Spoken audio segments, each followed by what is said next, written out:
खरे भक्तीचे सामर्थ्य अनुभवलेल्या एका स्त्रीची सत्यकथा। स्वामी आले आणि आयुष्यच बदललं। शुभ्र सकाळ होती। पुण्यात राहणारी सुधाताई आपल्या घरात एकटीच राहत होती।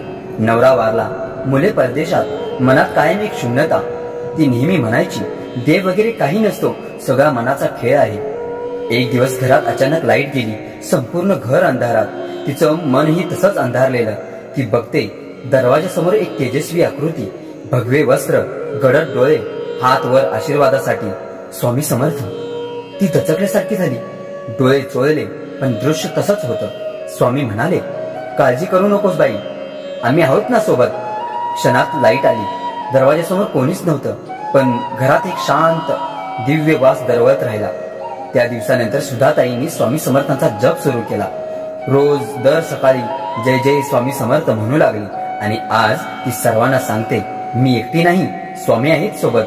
जेव्हा सर्व दरवाजे बंद होतात, स्वामी समर्थ स्वतः दरवाजावर येतात। फक्त मनात श्रद्धा हवी। श्री स्वामी समर्थ।